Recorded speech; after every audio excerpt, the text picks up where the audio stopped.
Yo, what's up? My name's Patrouski. Welcome to episode 3 of post-game Johto progress. First things first, I'm going to start this episode off by spending a lot of Pokeyen. That's going to hurt, but I think it's better I actually do it now. So, with these events, I really do like waiting to actually purchase stuff, and maybe I'll regret this. I might regret this down the line. There's 10 days left still, but I keep seeing a consistent trend of RP going up in price and the vanities themselves going up in price. So I'm going to go ahead and just buy this. 2.65 mil literally puts my cash stack to 41k Pokeyen. Now, thankfully, you know what? Actually, that won't last very long because I have a ton of listings. So thankfully, I can recoup some of those losses. Bam, 700k. Bam, bam, bam. We'll collect the rest of these as well. Now we're up to 920k, and there you go. That's business 101. There we go, handled. Now, the point of buying that 1000 RP was so I can, first of all, redeem the actual voucher, because I almost didn't do that. Redeem the voucher, go to the gift shop, and I need the Aura Beast main. That is the one vanity here that I don't have. So, go ahead and go for it. Bam. There we go. 100 RP left, honestly, which is kind of cool. 125. I don't know what I'm going to do with that. Maybe I'll buy a shiny charm or something. I have this weird extra 25 amount as well to do some of it. I don't know. Who cares? It's 25 RP, whatever. Anyways, now I do have the Aura Beast main hat. Let's go ahead and equip it. It's kind of goofy to have all of them equipped. They really don't go together. I'll probably change up this outfit. This does not feel very Patrouski, but I wanted to check them all off on the list, and that's a huge goal that I had for my Johto goals. I'll actually go and get that notepad document up and see what I've checked off so far. For those who haven't seen my goals video actually covering and going over all my Johto goals or haven't seen the notepad document, here you go, bottom left corner of the screen, my goals for Johto. Complete the storyline in a timely manner. This is actually done. I think I am going to officially start deleting these. It feels weird because I like to have it as like, oh, like completed, like checked off, but I think deleting these in this format is going to be cleaner. Storyline is done. Shunt's new great spots. I haven't done that yet. I haven't gotten a single shiny in Johto yet, unfortunately. Complete the Pokedex for Mount Silver. That's what we're going to be working on today, which I'm excited for. Times 100 of every new ball. I might still go for this. This might be adjusted. We'll see. Voltorb Flip exclusive entity. We got that a while ago. Go to all new Alpha Swarms and catch all Alphas that I can. I'm going to mark that off because I've caught a couple. I'll just continue to do that. It's not like, it's like a constant progress sort of goal. Getting those new hidden ability Pokemon. Get all Johto limited vanities. We just completed that. We can mark that off the list. Go for all ocarinas. We did get the headbutt / whirlpool ocarinas, which is something I'm happy about. I do want to start going for those all ocarinas. It's not really a good use of your money. You do not need to collect all ocarinas. It's very, very much a collector's piece as opposed to actually being that useful. It's very much paying for convenience. Get all new hidden ability access, PvP relevant Pokemon. I have not really done this yet. I don't feel comfortable. I haven't made any PvP Pokemon I care about. Shuckle challenge.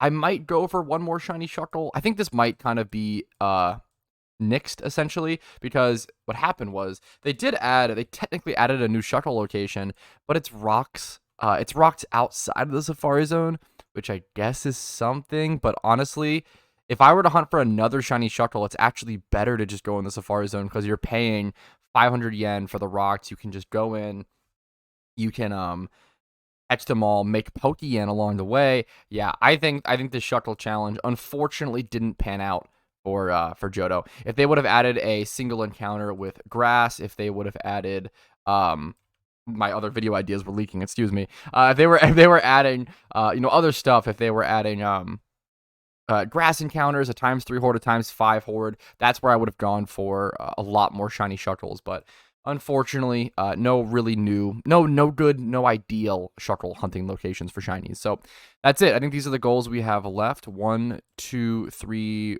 4. Is that it?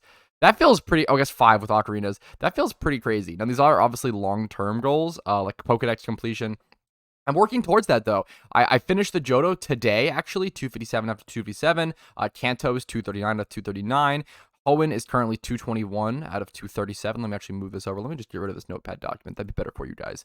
221 out of 237. And then Sinnoh is 259 out of 276. Unova 251 out of 297. So as I do these other ones, obviously it'll make the more you get done, the less you have in the later dexes, because a lot of them do transfer over different generations of Pokemon. It's not just for example, like you see Machamp and stuff like in Sinnoh, like in the Onix, like it's not just Gen 4 Pokemon.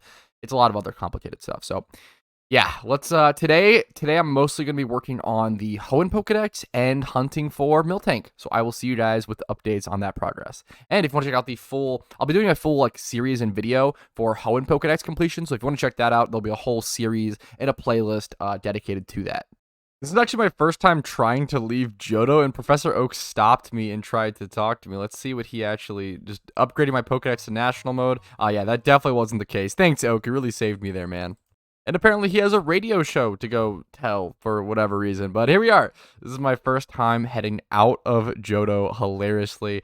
Currently working on the Pokedex quickly before stream. So today I learned, fun fact, you can trade while in the middle of an evolution screen. That actually worked. That's really funny. I would have never expected that. Apparently you can rebattle red every in-game week, not IRL week. That's a massive, massive difference if that's true. That would be really, really, really, really interesting. That's a really good question. People ask me a lot how I'm not burned out in PokeMMO. And the truth is that I do get burned out sometimes of certain things. There is so much to do in PokeMMO. I felt the same with RuneScape, actually. With PokeMMO, it's like, okay, am I burned out? Let me just go shiny hunt. Okay, I'm burned out of shiny hunting. Let me go PvP. Burned out of PvP. Let me go farm Pokeyen. Burned out of that, like Pokedex completion. Burned out of that. Let's go learn Battle Tower. Burned out of that. Let's go learn about secret bases. Like, there's so many things to do in the game that I never get burned out. The same with RuneScape. Like, oh, I'm burned out of mining for 20 hours. Let's go agility. Let's go do bossing, PVM, Slayer. Something I've never done before. That's really refreshing. There's so many things to do that it's pretty impossible for me to get burned out of the game in its entirety. If you enjoy the game, if you enjoy multiple aspects of the game, I think you can pretty much play infinitely and never get burned out because of the aspects. That's obviously just me personally. A lot of people I think are more prone to burnout. I'm very lucky where I feel like I'm very, very lucky where my emotions cycle pretty rapidly. Huge luck, right? So if I'm burned out, if I'm truly burned out of PokeMMO, I just go play a console game like Shadow of the Colossus here behind me for 2 hours, and I come back and I'm good. Like, my burnout lasts about a couple hours, like 1 to 3 hours. Also, playing a wildly different game from PokeMMO is really good for burnout. PokeMMO can be really methodical. I did the same thing with RuneScape. My 2 main games for a while were RuneScape and Overwatch because they're very wildly different games. Overwatch, very fast-paced, very competitive, very, draining, right? RuneScape, very long-term, very consistent, like progress-orientated, XP-orientated, grinding, etc. Very, very, very different games. So being able to, like, play RuneScape 12 hours a day, take a break, go play Overwatch for 2 to 4, live that way, make a living streaming, blah, blah, blah. Like, that was a cool way to do it. So that's how I don't get burned out in PokeMMO. 2 Mr. Shinies at the same time right now. XRD got a Larvitar, and EJ has a Honey Tree. No fucking shot. What?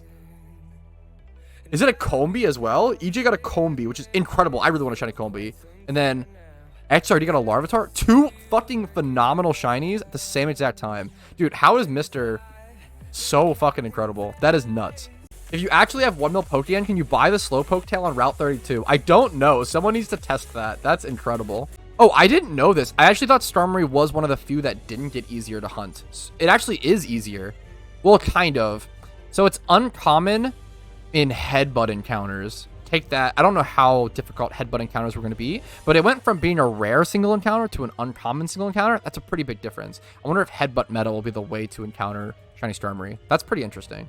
Headbutt is a 6-hour cooldown per tree. I don't know if that's easier, honestly. Yeah, I don't. How many trees are there you can headbutt? I genuinely don't know. That's kind of, it's interesting to consider at least. It's a good question. Yeah, I don't think Suicune's price is ever going to settle. I feel like it'll just continuously go down and go down and go down forever. It's not like Shaman, where Shaman is only released during a 2-week, 10-day period once a year. Suicune is new players, complete Johto, get a Suicune, alt accounts, complete Johto, get a Suicune. Like, if Suicune's ever expensive, people are going to do alt accounts and make money doing it. So I feel like Suicune will never settle. I feel like it'll just perpetually go down in price.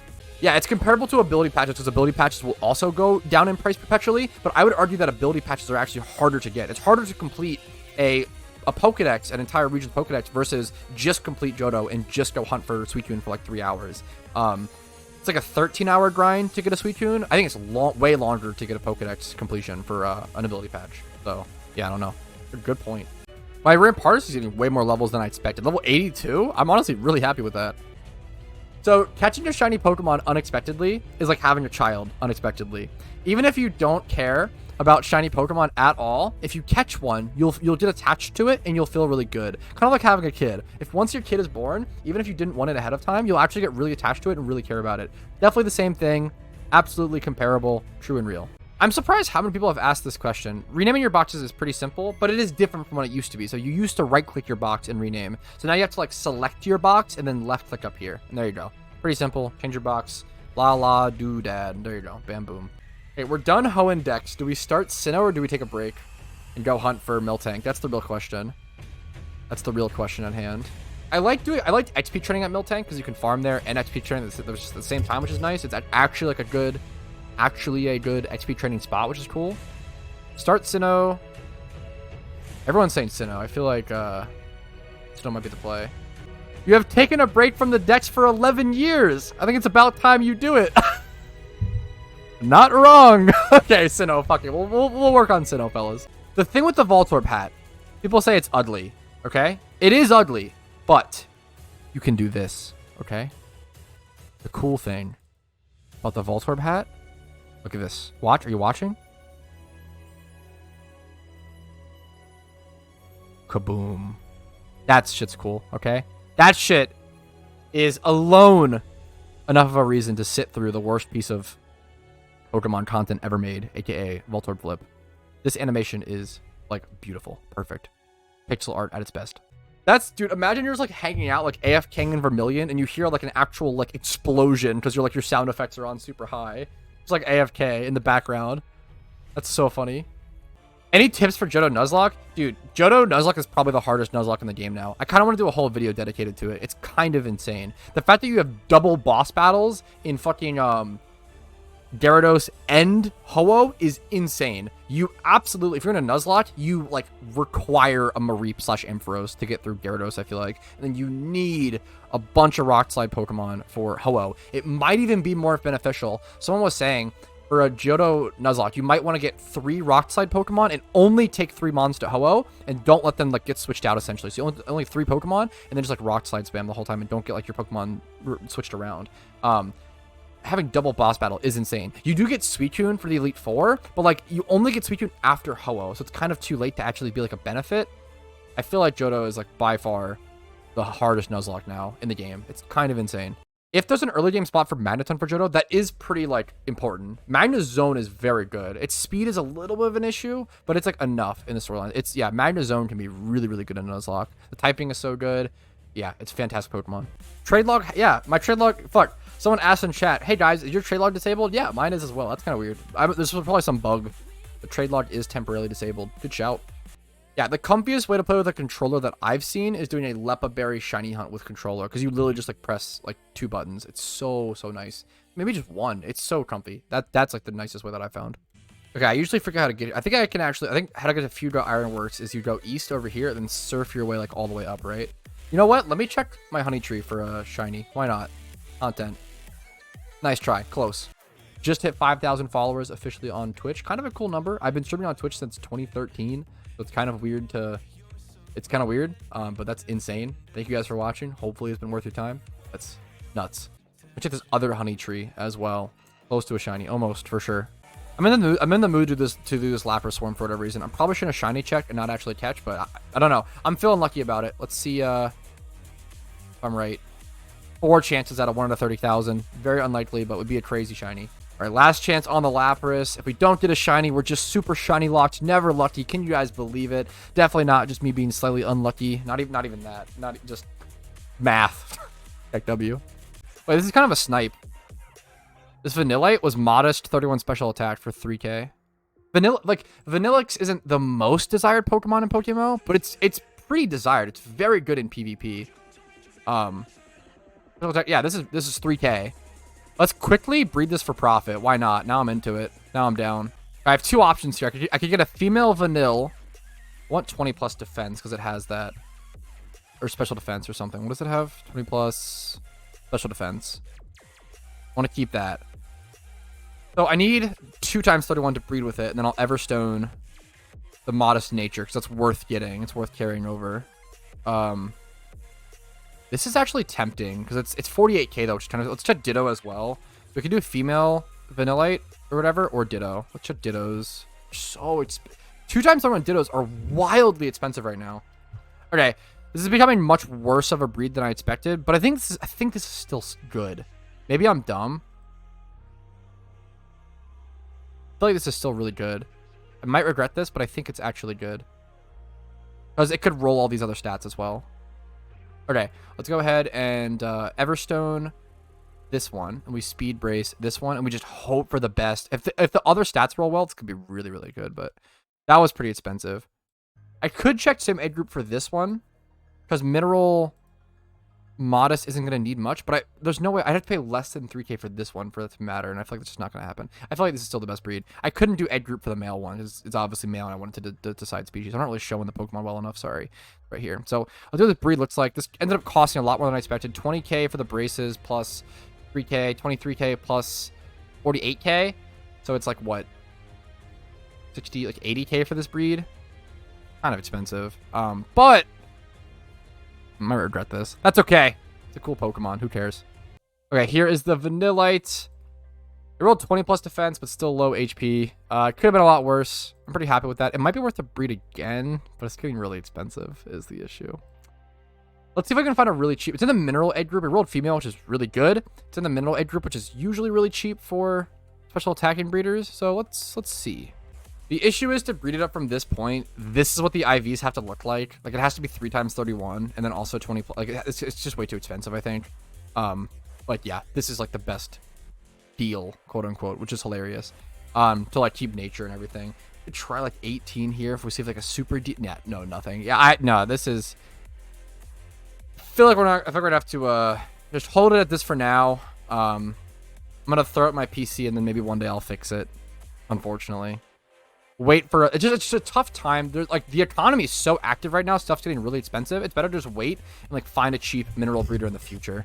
Sometimes it's better to just throw a breed like that in the GTL, like I kind of did with Shieldon, and waiting for like a better time, like stuff's cheaper, and like just finishing it later on. Very, very long-term thinking.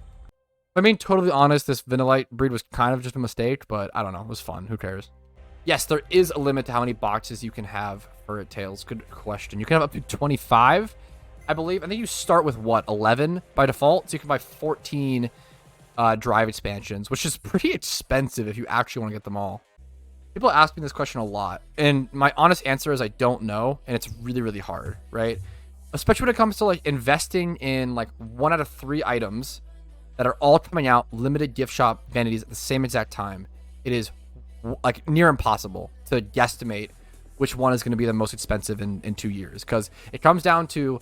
It literally just comes down to supply and demand. The most basics, you learn this like elementary school, right? Like base level economics, like how many people buy each amount of vanity and how much demand is there. Sometimes what you'll see, I think this happened with the Charizard robes. What are they called? I don't know. Fire Dragon robes. I don't. Oh, they are. Okay, Fire Dragon. Yeah. This I think is actually the more expensive or most expensive vanity of these 3 now. Hilariously, we'll check 3.4 mil versus Poisonous. Flower Hat 2.4 versus Giant Turtle Shell might be up there as well. Yep. So the robes actually became the most expensive vanity because the least amount of people bought them, and there's enough demand. Even though, like, I would argue the Giant Turtle Shell and the Venusaur hat are like more desired and are much cooler vanities. Less people bought the robes because they're not as flashy, and still a decent amount of people want them. And so they actually ended up being the most expensive. Kind of a weird, interesting case to think about. Like it's really, really hard. I don't have an answer. Like, if I knew what the best investment was here, it's kind of like ask like, hey, like what's the best like crypto to invest in? And it's like, dude, I don't fucking know, dude. Most people should. If someone knew, they would just invest and make billions. Like it's not like, excuse me, I'm so sorry. It's not like some like get rich quick. It's really tough. Knowing what's gonna go up in price is tough. You can have trends and guesstimations and like be consistent, but it's tough to know, like, what's the one jackpot thing, you know? The most gamer breakfast lunch I've ever heard in my life. All I've eaten today is 5 Sour Patch Kids Big Kids. Here, it's important. It's relevant information. Don't sponsor me. Or sponsor me. Big Kids. And then 1 hot dog with ketchup and relish. That's the Johto diet, fellas. Keep it in mind. I feel like this is a cold take. I feel like Lumineon is unironically the most forgettable Pokemon between Gens 1 through 5. Like, I know like there are some other ones that are up there. Alola Mola, pretty forgettable. Burmy, pretty forgettable. I feel like Lumineon is like unironically, like Lumineon and Finneon are unironically the most forgettable mons from this gen, in my personal opinion. All right, I didn't get a clip of it on stream, but this is going to be it for day 4, I believe. Day 3, what is it? Episode 3 of Post Progress, excuse me. Day 4 of Johto being out is coming to an end, and then this is episode 3 of Post Game Progress. Hopefully you guys have been enjoying this series. I think it's fun. It's kind of like almost like a vloggy type series for PokeMMO, just showing you guys, hey, what I'm doing, the progress towards my goals that I've set, sort of like a goal-oriented series, which I think is always fun, always cool to see long-term progress like that. Made some good Pokedex progress. We now have 3 out of 5 done, which is really cool. Kanto, Johto, and Hoenn. We're now working on Sinnoh, which is really close to being done. We only need, 8 Pokemon or 9 Pokemon, and a lot of them are actually in our PC and just need leveling. That'll probably be like a 1-episode series. We have this burn we need to breed. We have some stuff we need to do. I might do some stuff towards the Sinnoh Pokedex completion off, or it'll be on camera, off camera, off this video. But that'll be very like, chill, pretty casual, whatever stuff. Ending day 4 of Johto, day 3, episode 3 progress. 58,381 encounters, around 700k Pokeyen. The Pokeyen stack is taking a hit. We'll definitely get back to making Pokeyen more aggressively at some point. And 557 caught OT out of 604. So a lot to do in Johto. I'll see you guys later. Hopefully you're enjoying. Like the video if you did enjoy it. Dislike if you didn't. Subscribe to the channel for daily PokeMMO videos. Follow the Twitch for streams, usually Monday through Thursday at 12 p.m. ET. Discord's down below for updates on all that content and a really cool community with tons of information. And if you want to go above and beyond to support the channel, YouTube memberships, Twitch Primes, Twitch subs, and PayPal/Venmo do help out a ton. Thanks for watching. Have a great day. Peace. Hey, thank you so much for watching until the very end of the video. Hopefully it was a positive asset on your day in some way. And thank you to everyone's name who's on this list, who is a massive positive asset to my day every single day. I appreciate you all. Thank you for going above and beyond and allowing me to do what I do.